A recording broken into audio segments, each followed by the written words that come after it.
There's a study showing that 78% of women live with this secret fear, but no one dares to speak it out loud. If you're listening to this, chances are you do too. I'm going to ask you the question you've been avoiding. Are you afraid that if you stop giving, no one will need you anymore? Welcome to Where Hearts Rest. I'm the one who will walk with you for the next 60 minutes to heal this fear. I see you there, listening while preparing breakfast for your family, or during those late nights when everyone else is fast asleep. You keep giving and giving, but deep down you're still afraid that love will disappear if you stop. Today, we'll explore 6 transformation stories. Story number 3 will help you understand why this fear exists. Story number 5 will give you the tools for freedom. And the final minute will change how you love yourself forever.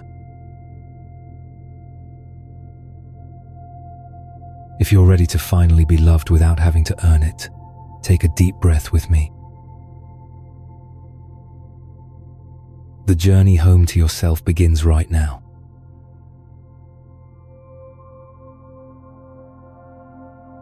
Now we begin our first journey together. And I want you to know, this fear is not your enemy. It's a guardian protecting something sacred that you haven't recognized yet. In the next 8 minutes, I'm going to tell you about a woman, and I guarantee you'll recognize yourself in her story. Stay with me until minute 6. That's when everything becomes clear. There was a woman, let's call her Sarah. Every morning when she woke up, her first thought wasn't, "What do I need today?" but "Who needs me today?" She'd open her eyes and immediately start counting in her head. Husband needs coffee, kids need school prep, mother-in-law needs medication, co-workers need that report. Sarah lived like a compass, but her needle always pointed toward others, never toward herself. She woke up 30 minutes before everyone else to prepare, went to bed 30 minutes after everyone else to clean up. Her life was a continuous stream of giving, time, energy, attention, love. And you know what's strange? Everyone around her praised her for it. "Sarah's amazing," they'd say. "Don't know what this family would do without Sarah." These compliments were like a drug, addictive, making her want to give even more. But there was something Sarah never dared admit, not even to herself. Every time she gave, deep in her heart there was a tiny whisper asking, "Would they love me if I didn't do this?" This question was like a small needle, piercing her heart every time she felt exhausted. One evening, after everyone had gone to sleep, Sarah sat by the kitchen window with a cup of tea in her hands. This was the only moment of the day that belonged to her. And in that quiet space, the fear appeared as clearly as moonlight. If I stopped, if I said no to a request, if I spent one day just for myself, would they still need me? Would they still love me? This wasn't just simple worry. It was the terror of abandonment, of becoming useless, of discovering that the love she received was only in exchange for what she gave. Sarah realized something heartbreaking. She had turned love into a transaction. She gave, so she received. She was useful, so she was needed. She sacrificed, so she deserved to be loved. But hidden in that thinking was a terrible message. Myself, with nothing to give, is not worthy of love. That night, Sarah cried. Not because she was tired, but because she finally saw the trap she had created for herself. She had built an entire house with her giving, but the foundation of that house was fear. And the greatest fear wasn't about not being loved. It was discovering that she had never believed she was worthy of love without having to earn it.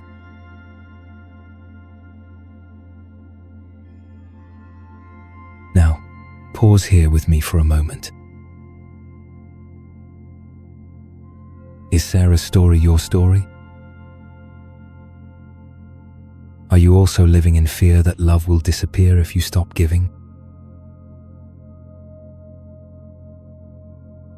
In Buddhist wisdom, there's a concept called Trishna, thirst. Not thirst for water, but thirst for love, for recognition, for being needed. The Buddha taught that this thirst is the root of suffering because it makes us live dependent on external validation to feel worthy. But there's a deeper truth that ancient wisdom wants us to understand. Your fear is not a sign of weakness. It's the sign of a heart that has been wounded, a heart that learned to protect itself by becoming indispensable. This fear is sacred because it protects a part of you that still believes you're worthy of love. That part just needs to learn how to trust without conditions. Can you feel this? Place your hand on your heart and breathe deeply. The fear you carry isn't your enemy. It's an old friend who needs healing. In the next chapter, we'll explore why love learned to hide. Because your story doesn't end with fear, it's just beginning with understanding. Stay with me.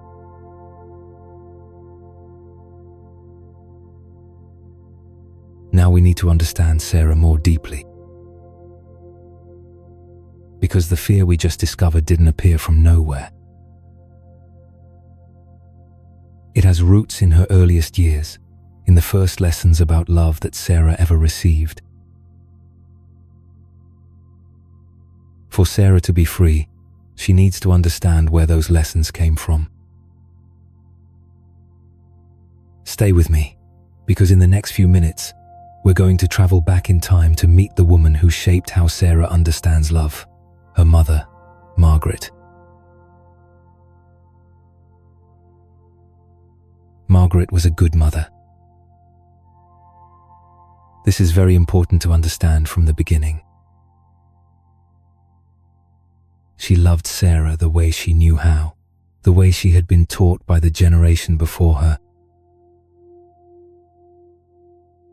But Margaret's own childhood unfolded in a family where love was expressed through achievements, through obedience, through not causing trouble for the adults. So when 7-year-old Sarah came home with her first bad report card, Margaret reacted the only way she knew how. Not because Margaret wanted to hurt her daughter, but because in her heart, love and performance had been connected for far too long. Little Sarah stood in the living room, the paper trembling in her small hands. She watched her mother's face transform, from expectation to disappointment, from disappointment to distance. This was the exact moment when fear began learning to live in a child's heart. "I'm very disappointed in you, Sarah," Margaret said, her voice not angry but somehow colder. "I thought you were better than this." And then the worst thing happened to a child, not yelling, but silence. Margaret turned away, busying herself with household tasks, but there were no more warm glances, no more smiles, no more natural hugs.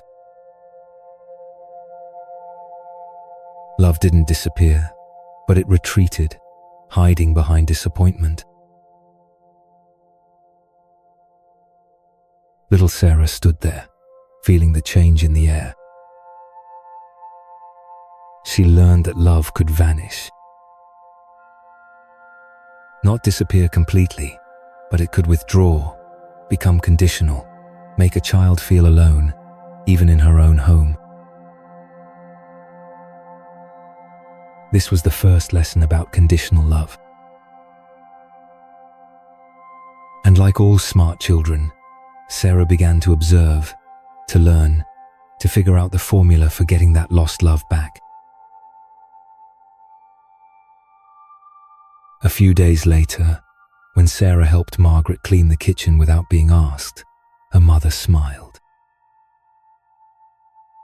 When Sarah brought home good grades, Margaret hugged her again. When she was well behaved, quiet, not causing trouble, love returned like sunshine after clouds. The little girl understood immediately. Aha, this is the formula. When I do the right thing, I receive love. But what Sarah didn't know was that Margaret had also learned this formula from Sarah's grandmother. And grandmother had learned it from great-grandmother. It was a long chain of good-hearted women who loved their children, but had never been taught how to love unconditionally. There was nothing to blame here. In Buddhist wisdom, this is called karma, not unchangeable fate, but patterns passed from one generation to the next. Each mother passes to her child not just eye color and hair texture, but also ways of understanding love. And if she hasn't been healed, then that understanding carries unhealed wounds. Sarah grew up believing she had to earn love. She became the perfect child, obedient, accomplished, always trying to please Margaret. She learned to read her mother's moods, knowing when to be quiet, when to help, when to appear cheerful so her mother wouldn't worry. But inside, there was a small part of her always afraid. If I'm not perfect, Mom will become distant again. That part of Sarah gradually learned to hide, learned never to express needs, learned always to give before being asked. The tragic thing was that Margaret had no awareness of this. She thought she was teaching her daughter about responsibility, about effort. Margaret didn't know she was unconsciously conveying the message, "You are only worthy of love when you earn it." And this message went deep into Sarah's subconscious, becoming the foundation for how she would see herself and relationships later in life. Years flowed by like a continuous stream. Sarah grew up, left home for college, met someone, got married, then had children.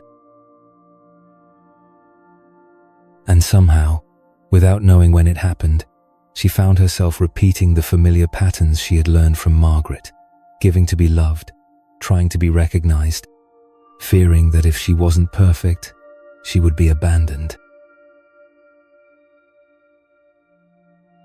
She became the woman we met, the one who always woke up early to prepare for everyone, who always went to sleep late to clean up, who lived like a compass, always pointing toward others. Until one fateful night, Sarah sat by her daughter Olivia's bed as she slept. Moonlight gently streamed through the window, creating soft patterns of light on the 5-year-old angel's face. And in that quiet moment, a question appeared in Sarah's mind like lightning. Is my daughter learning from me what I learned from grandmother Margaret? Sarah remembered times she unconsciously repeated Margaret's tone when Olivia didn't listen. She remembered moments when she withdrew emotionally when her daughter disappointed her. She remembered saying, "I'm disappointed in you," in exactly the same tone Margaret had once used with her. And she shuddered with realization. I'm passing on to Olivia exactly what Margaret passed on to me. That was when Sarah realized she didn't want Olivia to live with the fear she was carrying. She didn't want her daughter to have to earn her mother's love like she had with Margaret. She wanted Olivia to grow up knowing she was worthy of love simply because she existed, without having to do anything at all. But how do you change patterns that have been ingrained since childhood? How do you love without conditions when you've never experienced that yourself? Take a deep breath with me for a moment. Place your hand on your heart and feel. Are you also carrying similar patterns within yourself? Were you also once a child trying to earn love and now unconsciously passing on the same thing?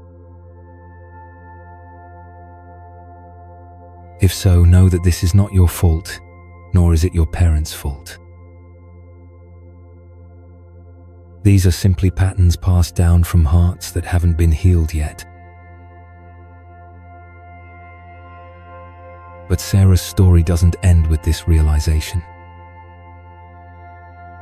Because fate was about to bring someone into her life, a friend named Rebecca, who would show Sarah that there was another way to love, a way that ancient wisdom had taught for thousands of years.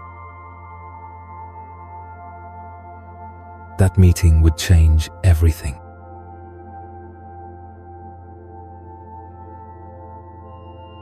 The meeting happened on an ordinary autumn afternoon, as Sarah sat on a park bench waiting for Olivia to get out of school. She was used to arriving early, always ready, always present before anyone needed her. This was how she lived, how she breathed, how she existed in this world. Beside her, another woman was also waiting. Rebecca. There was something different about her, a peacefulness that Sarah couldn't quite name. While Sarah constantly checked her phone, worried about work, thought about dinner that needed preparing, Rebecca simply sat there, not checking anything, just present. This drew Sarah in a strange way. In her world, everyone was busy, everyone was worried, everyone was chasing after something. But this woman seemed to have found something that Sarah had been searching for her whole life without knowing she was searching. "What grade is your daughter in?" Sarah asked, trying to make conversation. Rebecca smiled, a warm smile but nothing forced about it. "Second grade." "Yours?" "First grade." "Olivia?"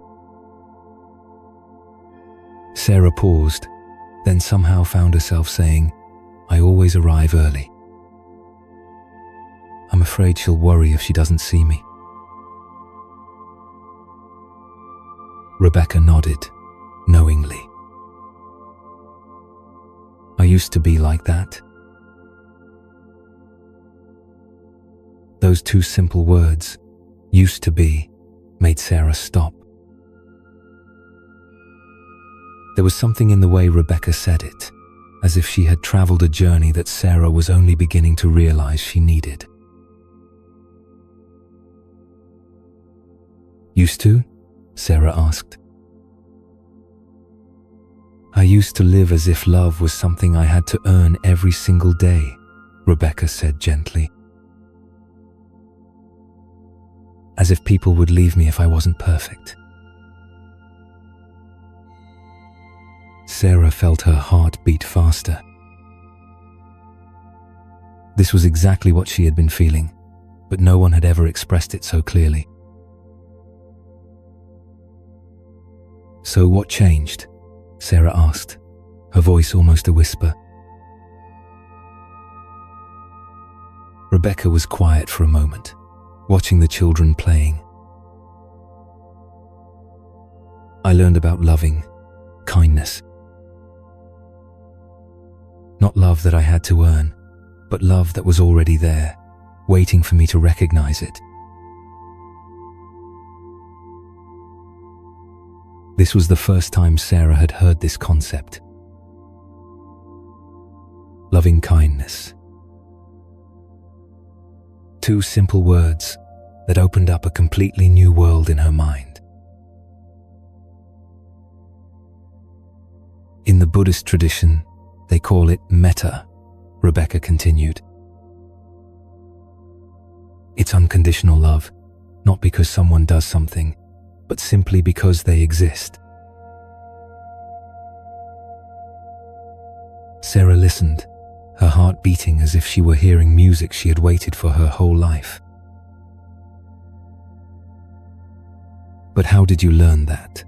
Sarah asked. "I mean, if you had never experienced it." Rebecca laughed softly. "That's the question I asked my teacher. And he said, first you must learn to give it to yourself." This statement hit Sarah like lightning. She realized she had never thought of loving herself as a prerequisite for loving others. "You see," Rebecca continued, "I used to think that if I loved myself, I would become selfish. I thought love was limited, and if I gave some to myself, there would be less for others." Sarah nodded vigorously. This was exactly what she had thought all these years. "But Buddhist wisdom teaches the opposite," Rebecca said. "They teach that love is like light. When you light a candle in your own heart, it doesn't diminish the light in the world. It makes the world brighter." Rebecca paused, observing Sarah's face. "I had a teacher at the meditation center. He told me, 'Rebecca, you cannot give what you don't have.' If you haven't learned to love yourself, then what you're giving isn't love, it's need." These words pierced Sarah's heart like arrows of truth.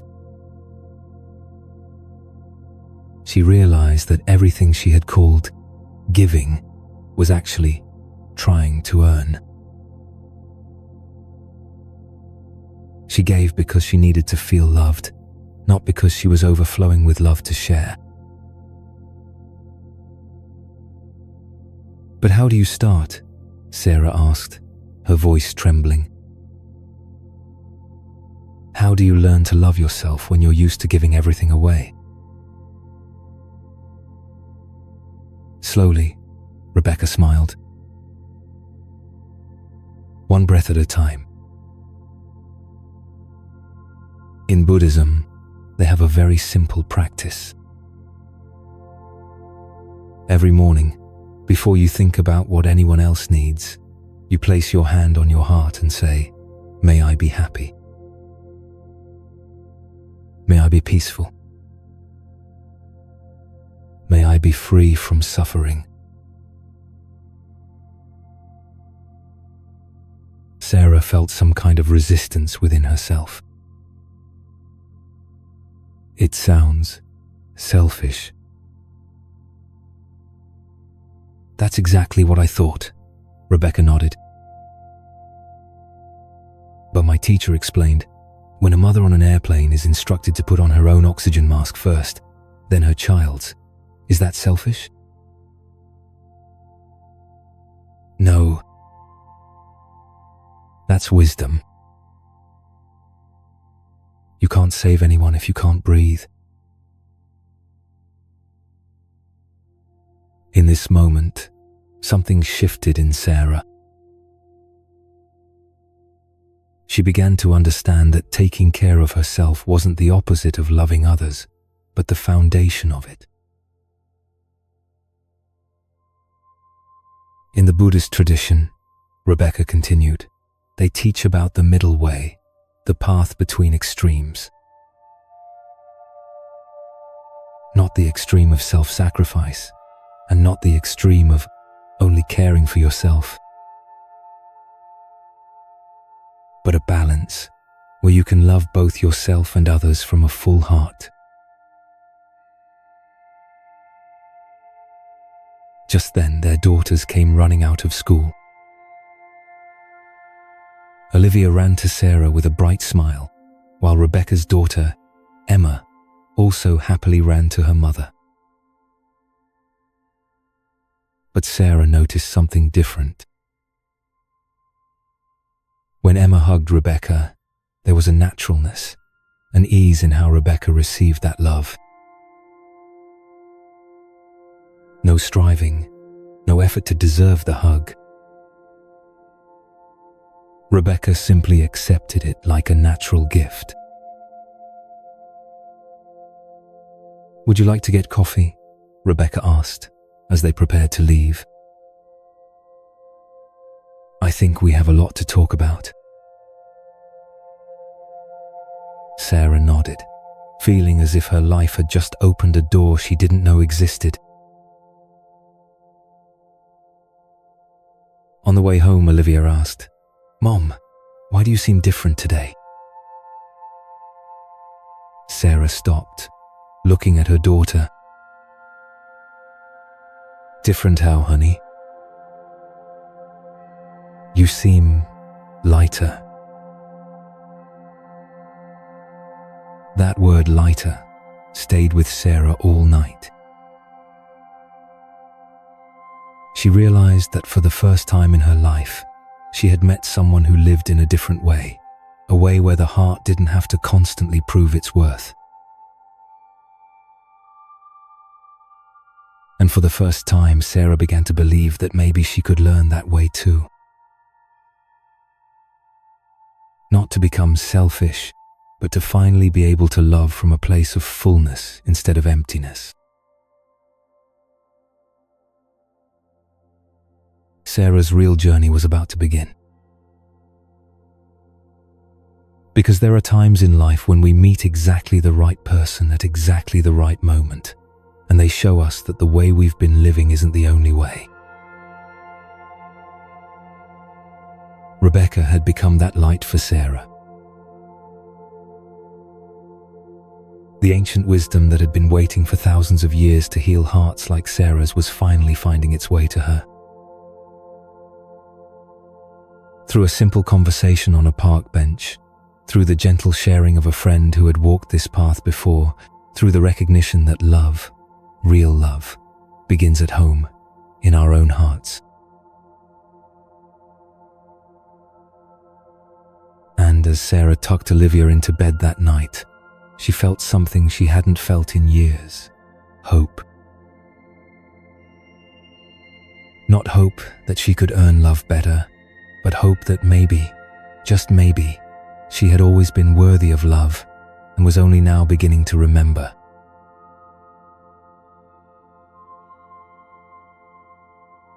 The first few days after meeting Rebecca, Sarah felt like someone learning to walk again. She would wake up each morning with the intention to practice loving kindness, but the moment her feet hit the floor, her mind automatically switched to familiar mode, checking her phone, making lists of what everyone else needed, preparing for everyone's day except her own. But something had shifted. Now, when Sarah began her day worrying about others, there was a small voice in her head, Rebecca's voice, gently reminding her, "You can't give what you don't have." The first week, Sarah tried to practice what Rebecca had taught her. She would place her hand on her heart and silently say, "May I be happy. May I be peaceful." But these words felt strange in her mouth, like a language she hadn't mastered yet. Sometimes, Sarah even felt guilty thinking about herself. Margaret's voice echoed from the past. "Don't be selfish, Sarah. Think about others." But Rebecca had prepared her for this. "There will be resistance," she had said. "The old patterns will fight to survive. That's normal."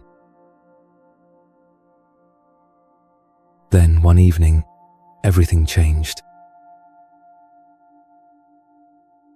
Sarah was preparing dinner while helping Olivia with homework when her husband David came home looking stressed. He dropped his briefcase on the chair and let out a heavy sigh. "Long day," David said, then looked toward the kitchen. "What's for dinner? I hope it's not yesterday's leftovers." In the past, Sarah would have immediately felt anxious, guilty, then rushed to explain or promise to cook something else. She would have put David's needs above everything, even Olivia's unfinished homework. But this time, something was different. Instead of reacting immediately, Sarah paused. She remembered Rebecca's words, "Breathe before you react." Sarah took a deep breath and placed her hand on her heart. "May I be peaceful," she silently said. And in that quiet moment, she realized that David was stressed, not angry. He needed comfort, not a panicked wife. "I understand you've had a difficult day," Sarah said gently, continuing to help Olivia. "Dinner will be ready in 20 minutes. Would you like to shower first?" David looked at her, slightly surprised by his wife's calm tone. In his eyes, there was no longer an expectation to be served immediately, but gratitude. "Yes, thank you," he said, his voice softer. "Do you need any help?" This was the first time in years David had asked if he could help. And Sarah realized that when she didn't react from fear, she had created space for him to be better too. But the real breakthrough moment came after that. While David was showering, Olivia looked up from her homework and said, "Mom, are you different?" Sarah stopped chopping vegetables and looked at her daughter. "Different how, honey? You don't seem worried like before. And you didn't rush around when Dad came home." Olivia's words were like a beam of light shining into Sarah's heart.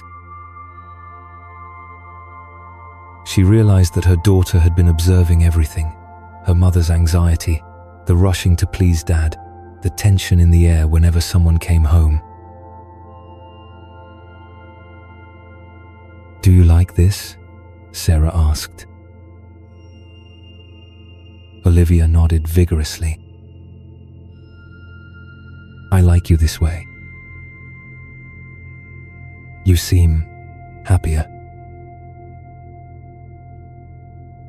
In that moment, Sarah felt something break open in her heart, not breaking in pain, but breaking to set something free. She realized that all these years, she thought she was sacrificing for her family, but actually she had been transmitting anxiety, stress, and insecurity to them. That night, after Olivia was asleep, Sarah sat down and wrote in a journal, something she had never done before because she didn't have time for such selfish things. She wrote, "Today I learned that when I am peaceful, my family is peaceful.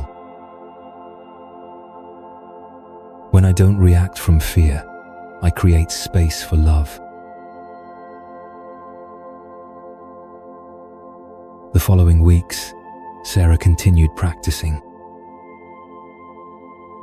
Every morning, before thinking about anyone else, she spent 5 minutes on loving kindness. May I be happy. May I be peaceful. May I be free from suffering. And gradually these words no longer felt strange. They became like breathing, natural and necessary. Sarah began noticing small changes. When co-workers asked her to work overtime, instead of immediately saying yes, she paused and asked herself, "Is this aligned with my peace?" Sometimes the answer was yes, sometimes no. And she learned to say no without guilt. When Margaret, her mother, called with familiar criticisms, Sarah no longer automatically apologized or defended herself. Instead, she listened with a compassionate heart, understanding that her mother was also living with her own fears. But the biggest change was with Olivia. Sarah began teaching her daughter that love didn't need to be earned. When Olivia brought home a bad grade, instead of disappointment, Sarah hugged her and said, "I love you not because of grades, but because you're my daughter." She saw Olivia's eyes light up with relief, the relief that Sarah herself had never experienced at that age. One evening while reading to Olivia, her daughter asked, "Mom, why did you change?" Sarah thought for a moment. "Honey, I learned that to love others best, I also have to learn to love myself." "Does that mean I have to love myself too?" Olivia asked.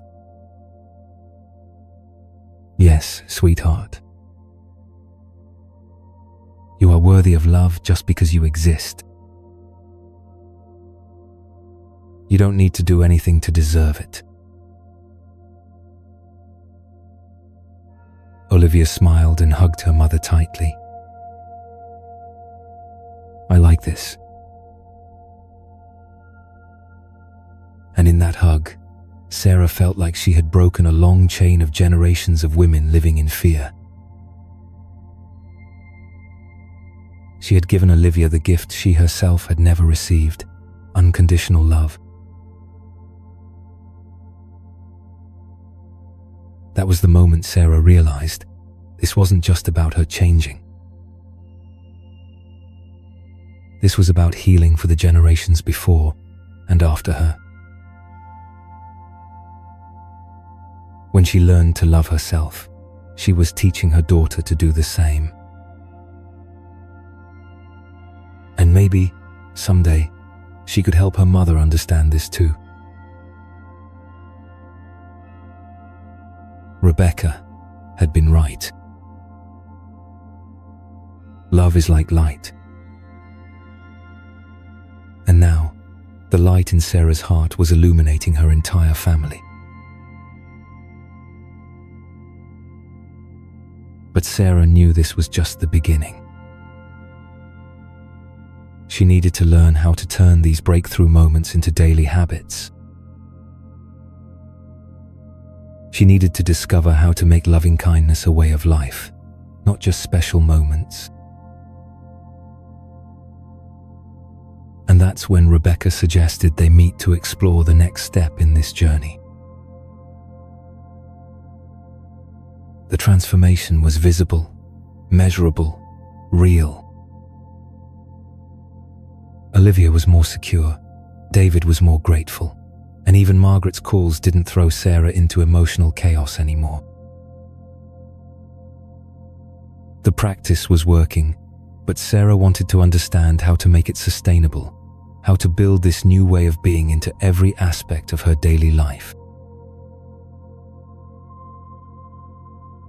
Because she had tasted freedom, not freedom from responsibility, but freedom from the fear that had driven her for so long. And she wanted more. She wanted to live from this place of fullness, not just visit it occasionally. The breakthrough had happened. Now came the real work, integration. 2 weeks after the breakthrough moment, Sarah met Rebecca again at a small cafe near the park. This time, sitting across from each other, Sarah felt like an eager student rather than an exhausted mother. There was something in her eyes that had changed, a light that Rebecca recognized immediately. "I see something different about you," Rebecca smiled. "You seem lighter." Sarah laughed, remembering that Olivia had also used the word lighter to describe her mother's change. "I feel different, but I need to understand more deeply. Those moments were wonderful, but I want this to become a way of life, not just special occasions." Rebecca nodded, knowingly. That's exactly the next step. You've tasted loving kindness in important moments. Now we'll learn how to make it your breathing. She pulled out a small notebook, worn and well used. "These are notes from my time learning with my teacher. I want to share with you a practice he called loving kindness throughout the day." Sarah leaned forward, curious. "Instead of just practicing in the morning," Rebecca explained, "you'll learn to apply loving kindness in every situation. with people you love, with strangers, with people who annoy you, and most importantly, with yourself during difficult moments. Rebecca opened the notebook to a page full of notes in blue ink. My teacher taught that there are 4 circles of loving kindness. Let's start from the inside out. The first circle is yourself, she said. Every time you feel stressed, anxious, or self-critical, place your hand on your heart and say, "May I be peaceful in the midst of this storm." Sarah took careful notes, but she felt a bit skeptical. It sounds too simple. Would it really work in truly difficult situations? Rebecca laughed gently. I used to think that. Then I tried it with my mother. Sarah's eyes lit up. This was exactly what she needed to hear. My mother is very much like your Margaret, Rebecca continued. She always found something to criticize. Every phone call was a list of disappointments about me. Sarah nodded, completely understanding that feeling. One day, when Mum called and started complaining about me not visiting often enough, instead of defending myself as usual, I silently practiced loving kindness. While she was talking, I quietly thought, may Mom be peaceful. May Mom be free from suffering. And what happened? Sarah asked, her breath held. The most amazing thing, Rebecca smiled. For the first time, I heard the pain behind my mother's criticism. She wasn't attacking me. She was expressing loneliness. And when I responded from understanding instead of defense, the entire conversation changed. Sarah felt her heart beating faster. This was exactly what she needed to deal with Margaret. The second circle, Rebecca continued, is people you love, family, friends. When they disappoint or hurt you, instead of reacting immediately, take a deep breath and think, may you be happy. May you find peace. Rebecca told about a time when David forgot Sarah's birthday, and instead of feeling hurt or angry, she practiced loving kindness for him. I realized he was overwhelmed with work stress. Instead of making him feel worse, I said, "You seem tired lately. Could we do something special for each other this weekend?" The third circle is strangers, Rebecca said.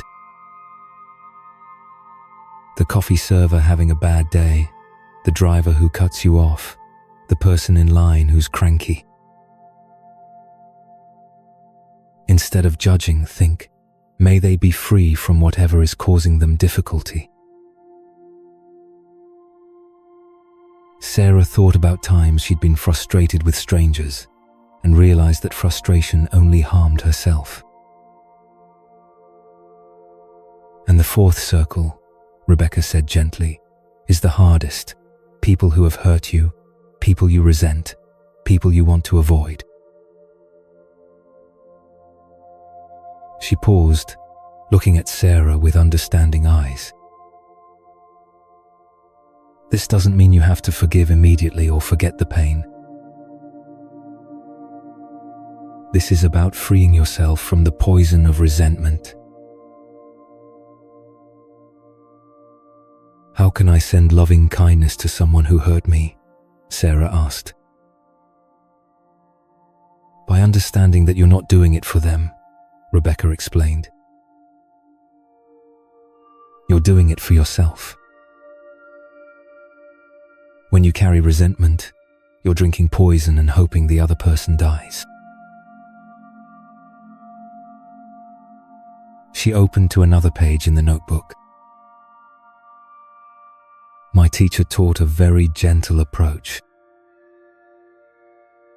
Start with, may this person be free from suffering. Because people who hurt others are usually hurting inside. Sarah felt resistance, but also curiosity.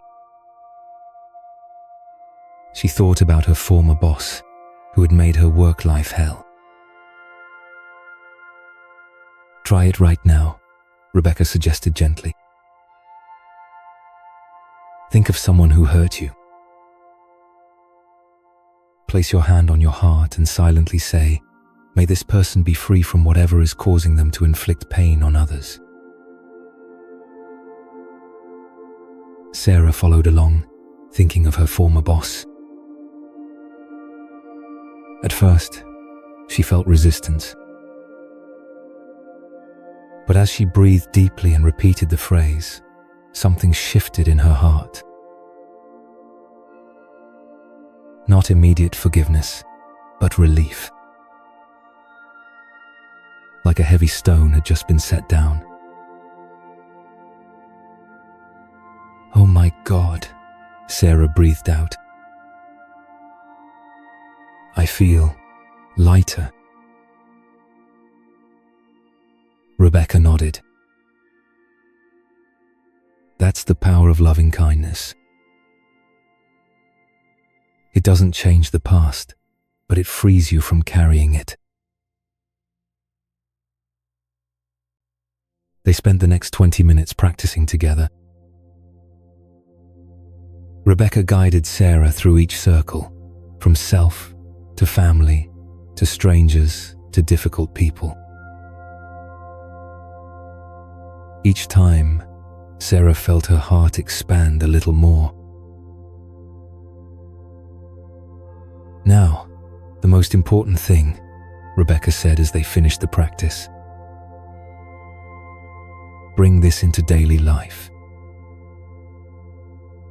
You don't have to be perfect.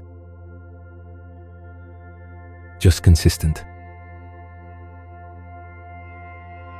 She handed Sarah a small paper with reminder phrases. May I be peaceful. May you be happy. May they be free from suffering. Stick it on your mirror, your fridge, your car dashboard. Rebecca laughed. There will be days you forget. There will be times you react the old way. That's normal. Compassion includes self-forgiveness too. On the way home, Sarah decided to test it immediately. When a driver rudely cut in front of her, instead of honking and feeling angry as usual, she took a deep breath and thought, may they be safe. May they be peaceful. And once again, she felt relief instead of stress. When she got home, Olivia ran to hug her. Are you happy, Mom? Why do you ask, honey? Sarah smiled. Because you look bright. Like there's light around you.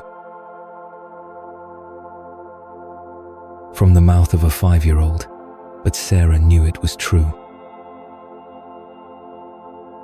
Loving kindness wasn't just changing her emotions, but also the energy she brought into the world. That's when she knew This wasn't just a practice. This was a new way of living. And she was ready to let it transform everything. The 4 circles had become her compass. When her phone rang, and it was Margaret with familiar complaints, Sarah would silently send loving kindness. When David came home stressed, she responded from peace instead of anxiety. When strangers were difficult, she saw their suffering instead of taking it personally. But most importantly, when her inner critic started its familiar attack, "You're not doing enough, you're not good enough," Sarah would place her hand on her heart and whisper, "May I be peaceful. May I be kind to myself." And each time, the transformation was immediate. Not because the circumstances changed, but because Sarah's relationship to them had fundamentally shifted. She was no longer a victim of other people's moods or her own fears. She was free. The practice had become her superpower. And tomorrow, she would discover just how powerful it really was. 3 months after Sarah learned the 4 circles of loving kindness, her life had transformed beyond recognition. Not from the outside, she was still a mother, wife, working woman, but from within, in how she responded to the world around her. Every morning when she woke up, instead of immediately checking her phone to see who needed what, Sarah spent the first 5 minutes on loving kindness. Placing her hand on her heart, she began each day with, "May I be peaceful. May I be happy." Then gradually expanding to her family, "May David and Olivia be safe and happy." The miracle was that from those first few minutes, her entire day unfolded differently. She no longer felt like she was racing against time, but dancing with life. But the real test came on a Saturday afternoon when Margaret unexpectedly dropped by without warning. Sarah was in the garden with Olivia, planting flowers together. This was a new activity Sarah had started, spending time truly present with her daughter, not multitasking, not thinking about other work. Just mother and daughter, earth and flowers, present moment and love. When she heard Margaret's car pull up, Sarah felt her body automatically tense. This was the old response, programmed from childhood years. But this time, instead of letting it control her, Sarah breathed deeply and placed her hand on her heart. "May I be peaceful in this moment," she silently said. "May Mom be free from whatever is causing her difficulty." Margaret stepped out of her car with that familiar expression, a mixture of disapproval and expectation of being welcomed. Her eyes swept over the garden, the house, then settled on Sarah and Olivia kneeling by the flower bed. "Sarah, what are you doing?" Margaret asked in a tone Sarah knew well, not quite criticism, but not pure concern either. In the past, Sarah would have immediately jumped up, hurriedly wiped her hands, and started explaining or apologizing for not having everything tidy before Mom arrived. She would have felt guilty for wasting time playing with her child. But this time, Sarah slowly stood up, genuinely smiling. "Hi, Mom. Olivia and I are planting flowers for next spring." "Olivia, say hello to Grandma," she said gently to her daughter. "Show her what we've been planting." Olivia ran to Margaret with the pure excitement of a child. "Grandma, we're planting sunflowers. Mom says they'll be as tall as me by summer." Margaret looked down at her granddaughter, and for a moment, Sarah saw something soft in her mother's eyes. But then she returned to her familiar expression.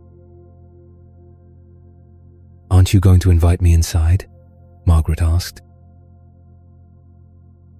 "What am I standing out here for?"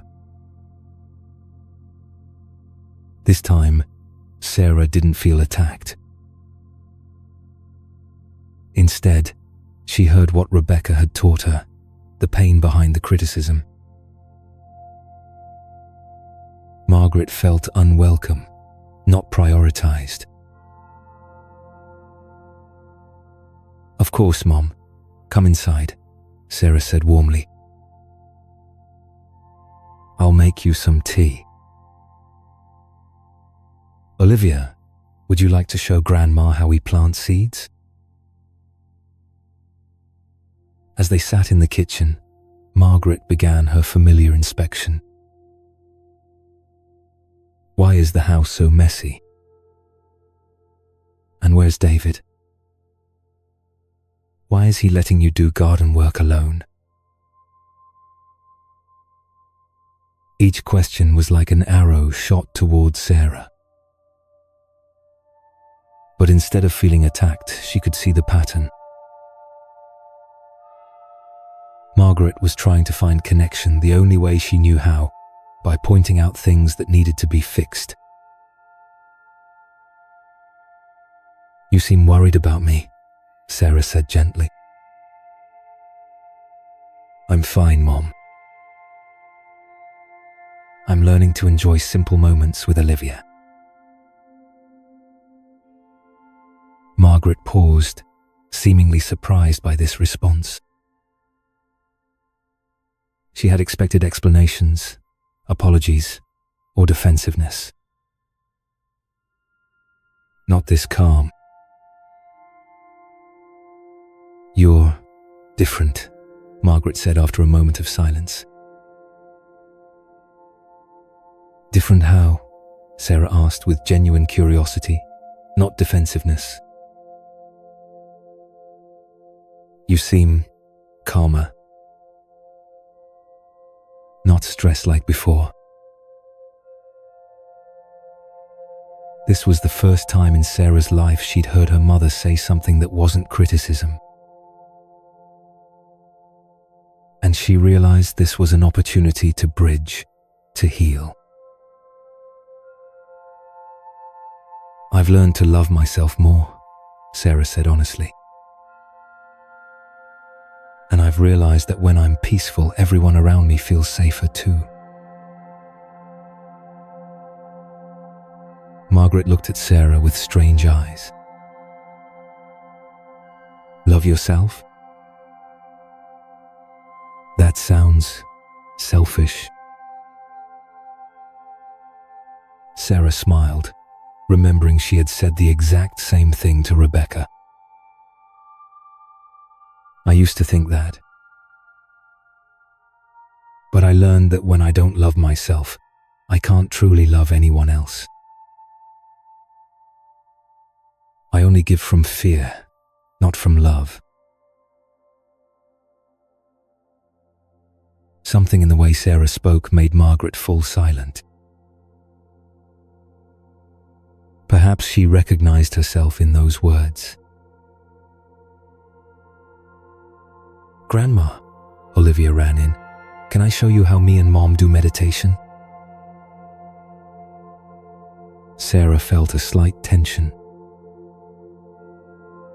She had never told Margaret about their loving kindness practice. Meditation? Margaret asked skeptically. Yeah. Every morning Mom and I sit really still and say nice things to each other, Olivia explained with childlike innocence. Like, may Mom be happy and may I be loved. Mom says, this helps our hearts grow bigger. Margaret looked from Olivia to Sarah. You teach her these things? Yes, Sarah said simply. I want Olivia to grow up knowing I love her unconditionally. Not because of what she does, but because she's my daughter. Something in Margaret's eyes changed. A softness Sarah had never seen before. Does Grandma want to try? Olivia asked. We can say, may Grandma be happy.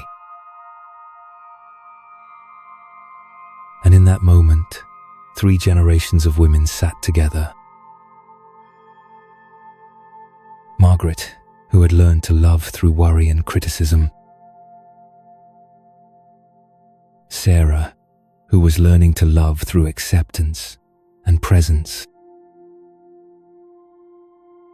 And Olivia, who was learning to love through joy and freedom. When Margaret left that afternoon, she hugged Sarah longer than usual. You seem happy, she whispered. I want to learn that way. That night, when Sarah told David about the visit, he said, you've changed everything, you know. Not just for us, but for your mom too. You've given her permission to change as well. Sarah realized this wasn't just about her own healing. When one person in a family heals, it creates ripple effects. Olivia was learning self-love from an early age. David was becoming more present and grateful. And even Margaret was beginning to soften. This is legacy, Sarah thought. Not money or property, but the way we love. This is what I'll leave for Olivia and future generations. And for the first time in her life, Sarah felt like she was living her true purpose. Not some grand purpose, but the simple purpose of love, loving wholeheartedly, unconditionally, and with healing. The journey from fear to freedom had completed one circle. But Sarah knew this wasn't an ending. This was the beginning of an entirely new way of living. The practice had become her natural breathing. The 4 circles had become her compass. And most importantly, she had become the woman she was always meant to be, not perfect, but whole. Not giving from emptiness, but sharing from fullness. Every day now brought new opportunities to choose love over fear, presence over anxiety, understanding over judgment. And each choice rippled outward, touching everyone in her orbit with the gentle power of an awakened heart. This was living the new way. And it was just the beginning. 6 months after Margaret's visit, Sarah realized her transformation had begun rippling outward in ways she'd never imagined. It started when she met Rebecca at their familiar cafe, but this time Rebecca wasn't alone. "Sarah, I want you to meet some friends." Rebecca smiled as Sarah arrived. Beside her were 2 other women, Lisa, a nurse learning to set boundaries with demanding patients, and Maria, a single mom healing from divorce and learning not to transfer her hurt onto her children. "We've started a small group," Rebecca explained. "Women who are practicing loving, kindness, and want to support each other in this journey. Would you like to join?" Sarah felt warmth spreading through her heart. She thought she was walking this path alone, but here was a whole community of women discovering the same wisdom. "I used to think I was the only one struggling with loving myself," Lisa shared. "Meeting others facing the same challenges makes me feel less alone." Maria nodded. "And practicing together makes it stronger somehow. When I forget or fall back into old patterns, knowing others understand and support me helps me get back on track." In the following weeks, Sarah began attending the group's weekly gatherings. They met every Saturday morning at the community center, forming a small circle in the peaceful space.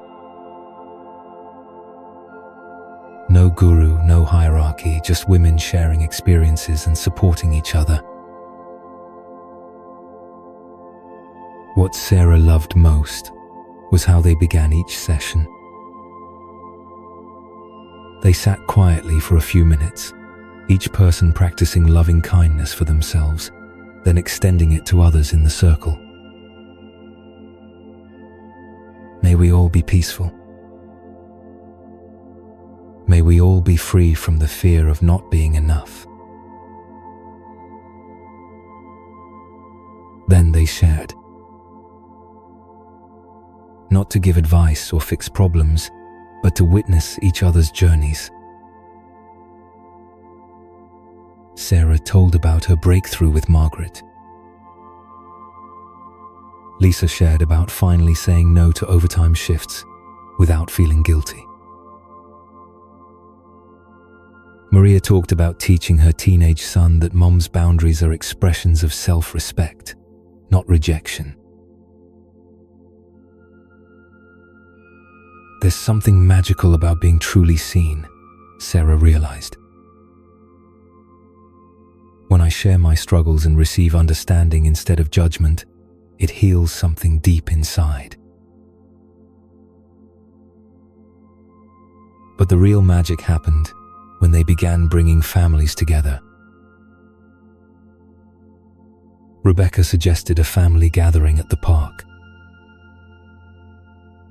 "Children learn best through modeling," she said. "Maybe our kids can practice loving kindness together too." That day, Sarah arrived at the park with David and Olivia. She was nervous.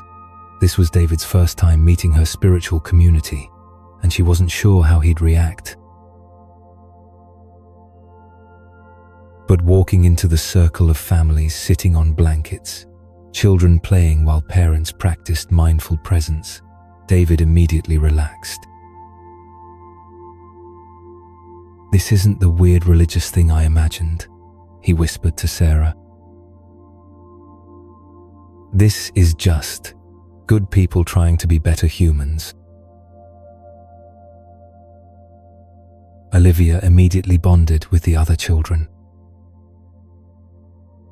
They formed their own little circle, mimicking the adults by sitting quietly and saying nice things to each other.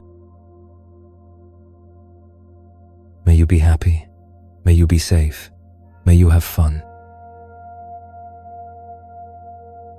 Watching her daughter naturally practice loving kindness with her peers, Sarah felt overwhelmed with gratitude. Olivia was learning community, learning that healing and growth are shared experiences. The unexpected part was David opening up too. In a conversation with other fathers, he shared about work stress and how Sarah's transformation had inspired him to look at his own patterns. I used to think being strong meant handling everything alone, he said. But watching my wife practice vulnerability and connection showed me that real strength is knowing when to ask for support. Lisa's husband nodded. Same here. My wife's boundary setting actually made our marriage stronger because I finally understand what she needs, instead of guessing or taking things personally. Sarah realized this wasn't just a women's healing group anymore. This was becoming a family healing community. Over the following months, the community grew organically. Maria invited her sister, who was struggling with aging parents. Lisa brought a colleague from the hospital. Sarah mentioned the group to a neighbor whose marriage was going through a rough patch.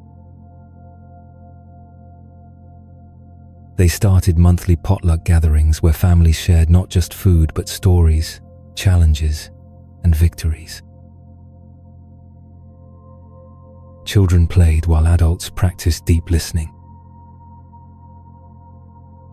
Teenagers, initially reluctant, began opening up about social pressures and learning to apply loving kindness to peer relationships. Rebecca, observing the group's growth, smiled with a knowing look. "This is how healing spreads," she told Sarah. Not through preaching or forcing, but through living example and creating safe spaces for others to explore. The most powerful moment came when Margaret, after hearing about the gatherings, asked if she could attend. "I'm not sure about all this meditation stuff," she said hesitantly, "but seeing how happy Sarah and Olivia are, I want to understand." The day Margaret joined the circle, sitting somewhat stiffly between Sarah and a grandmother whose own journey had started with healing her relationship with her adult daughter, was transformative for everyone. When the circle practiced loving kindness together, Sarah watched Margaret close her eyes and whisper words she'd never expected to hear. "May I be kind to myself. May I be free from the need to criticize." After the session, Margaret pulled Sarah aside. "I spent my whole life thinking love meant worry and correction. But sitting in that circle, feeling acceptance from strangers, I understand something different.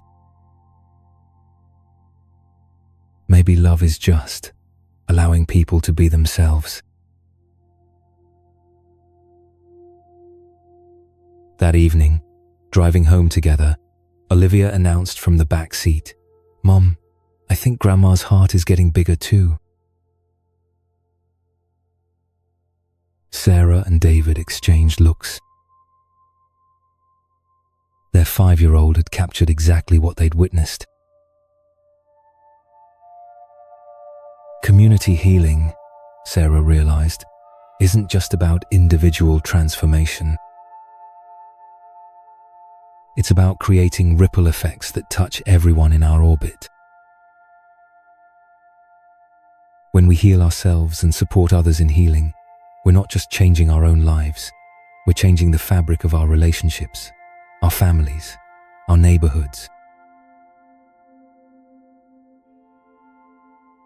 Lying in bed that night, Sarah reflected on her journey from isolation to connection. She'd started with fear of conditional love, feeling alone and unsupported. Now she was part of a web of relationships built on mutual understanding, acceptance, and shared commitment to growth. Tomorrow, she thought, I'll call Rebecca about organizing a childcare swap with the group so we can offer loving kindness sessions for parents who can't usually attend. And maybe we can start a community garden project, something that brings healing practice into action. The community wasn't just providing support for individual healing anymore. It was becoming a laboratory for a new way of living, one based on interdependence, compassion, and shared wisdom. Sarah drifted off to sleep with a heart full of gratitude, knowing that her journey had evolved from personal transformation to collective awakening. And tomorrow would bring new opportunities to both receive and offer the love that heals.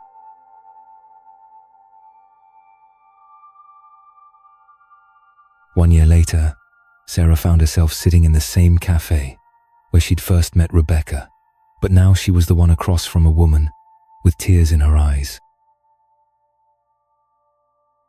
Jennifer, a mother of 3, had reached out through the community network after hearing about Sarah's transformation from a mutual friend. "I feel like I'm drowning," Jennifer whispered. "I give and give until there's nothing left, and I'm terrified that if I stop, my family will fall apart. I don't even know who I am anymore without constantly serving everyone else."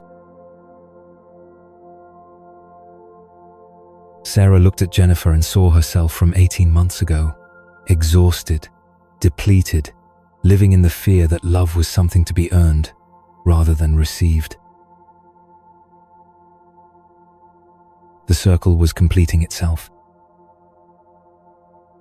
Sarah had become what Rebecca had been for her, a guide for someone just beginning to discover their own worth. "I understand exactly what you're feeling," Sarah said gently.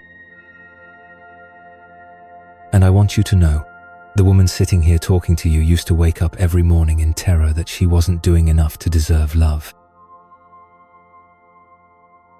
That woman is still me, but she's also been transformed by a practice that changed everything." As Sarah shared her story with Jennifer, she realized how far she'd truly traveled. Not just the dramatic breakthrough moments, but the daily choice to choose love over fear, presence over anxiety, understanding over judgment. The practice had become as natural as breathing. "But does it ever get easier?" Jennifer asked. "Do you ever have bad days anymore?" Sarah laughed softly. "Just last week, I found myself falling back into old patterns. David was stressed about a project deadline, Olivia was having trouble at school, and Margaret called with her usual concerns about my parenting. For about an hour, I was right back to trying to fix everyone and everything." "What did you do?" "I noticed it," Sarah said. "That's the difference now. Before, I would have stayed in that spiral for days or weeks. I can catch myself. I placed my hand on my heart, took 3 deep breaths, and reminded myself, may I be peaceful in this moment. May I respond from love, not fear.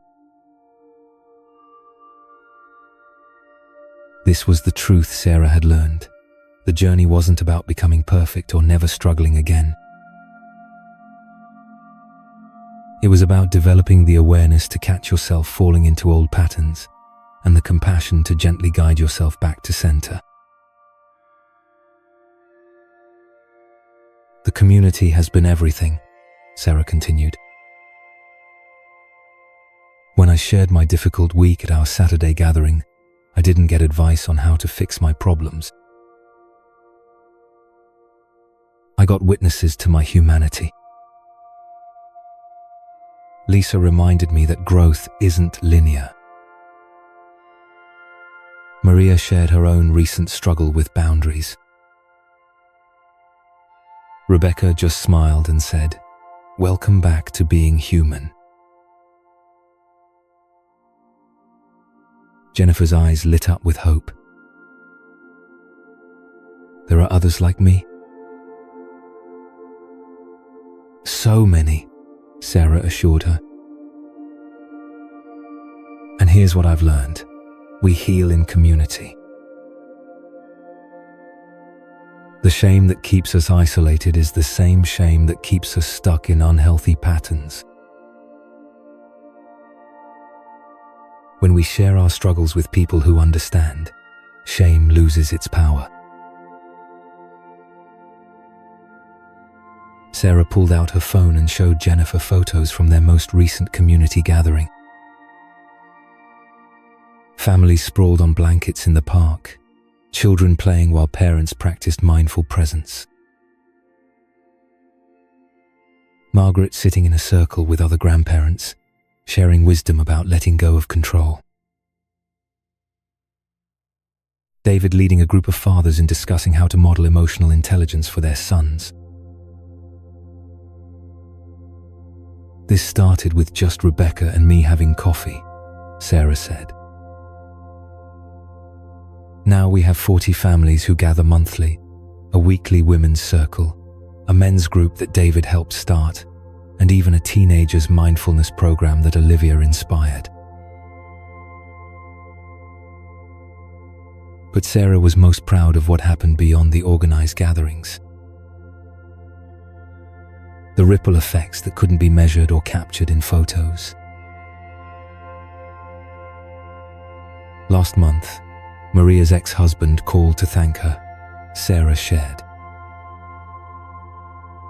He said their co-parenting relationship had become so peaceful that he started practicing loving kindness himself. Their teenage son told him his mom seemed different, happier, calmer, and he wanted to understand what had changed.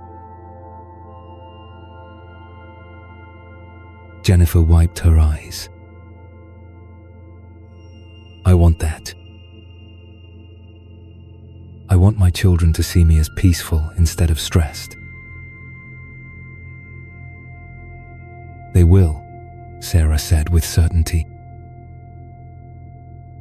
But first, you have to see yourself as worthy of peace. As they sat together, Sarah guided Jennifer through her first loving kindness practice. May I be happy. May I be peaceful. May I be free from the fear that I'm not enough. Watching Jennifer's shoulders relax, seeing the first hint of self-compassion soften her face, Sarah felt overwhelmed with gratitude.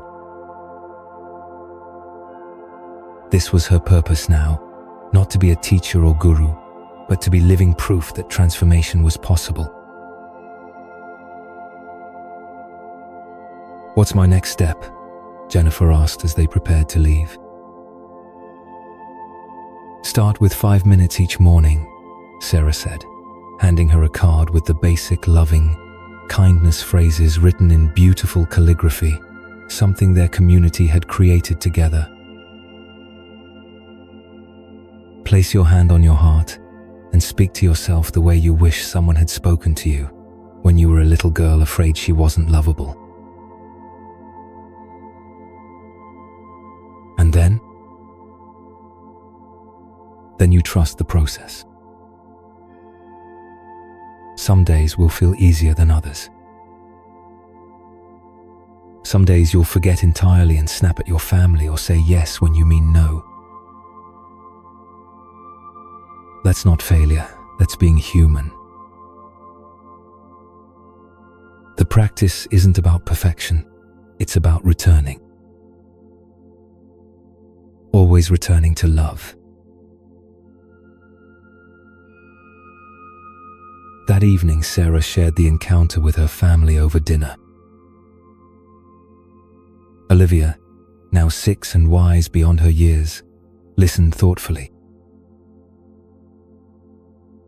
"Mom, why do grown-ups forget that they're supposed to love themselves?" she asked. David and Sarah exchanged a look of amazement. Their daughter had grown up understanding as natural truth what most adults struggle to learn. "Sometimes people get hurt when they're little," Sarah explained, "and they forget that they're lovable just as they are. But the beautiful thing is, it's never too late to remember." "Like Grandma Margaret?" Olivia asked. "Exactly like Grandma Margaret." Margaret had indeed continued her own transformation. She now attended the monthly gatherings regularly and had even started volunteering with elderly community members, teaching them simple meditation techniques. Last week, she'd called Sarah not to criticize but to share excitement about a watercolor class she'd joined. "I spent 70 years thinking I was too old to try new things," Margaret had said. "Turns out I was just too afraid to be bad at something. Now I paint terrible flowers and love every minute of it."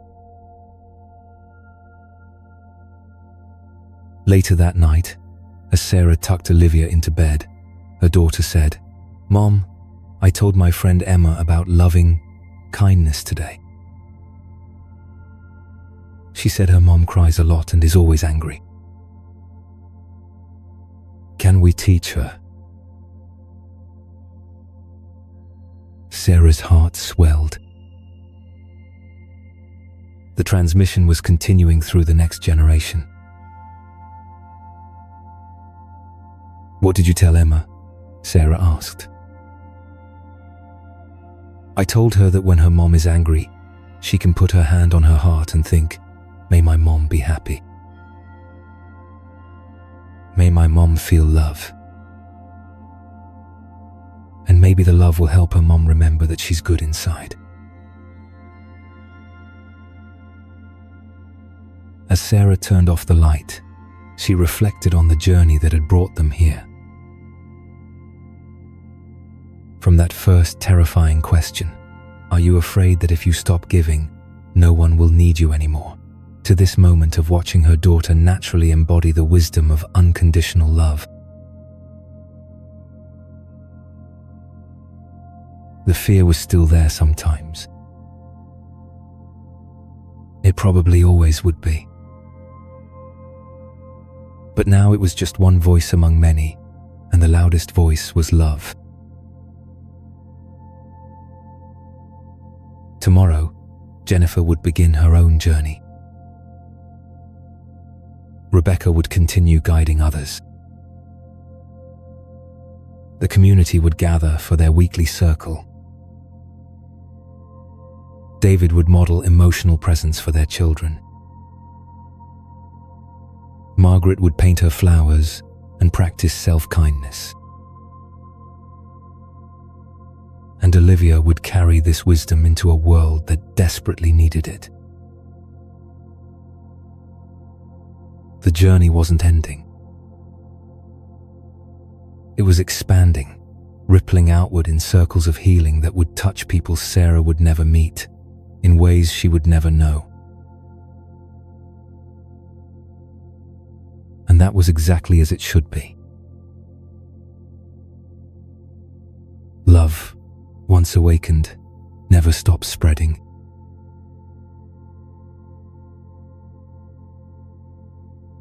And so, we've journeyed together through a transformation that changes everything.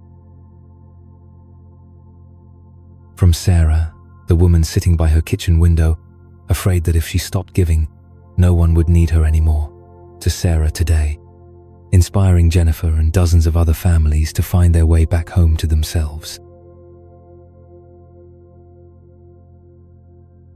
What we've discovered today isn't just a story. It's an invitation. An invitation for you to ask yourself, am I also living in this fear? Am I also giving from emptiness instead of fullness? If the answer is yes, know that you are not alone. There are millions of hearts searching for the same thing: unconditional love, peace that doesn't depend on anyone else, and the feeling of being loved simply because you exist. This journey begins with one simple step. Place your hand on your heart and say, "May I be happy. May I be peaceful." Just 5 minutes each morning. Just one conscious breath. Just one moment of self-compassion. You don't need to become someone else. You only need to return to who you've always been, before the world taught you that love had to be earned. And remember, this journey isn't meant to be walked alone. Find your community. Maybe it's a friend who's also struggling with similar challenges. Maybe it's a small group meeting weekly. Maybe it's your own family, where you begin modeling unconditional love. Share this video with someone who needs to hear these words. Leave a comment telling me which part resonated most with you. Subscribe to Where Hearts Rest, so we can continue exploring wisdom that heals hearts and transforms relationships. And remember this: you are worthy of love not because of what you do, but because of who you are. You deserve happiness not because you're perfect, but because you're trying. You deserve peace not when everything is okay, but even in the most chaotic moments. Love has always been there, waiting for you to recognize it.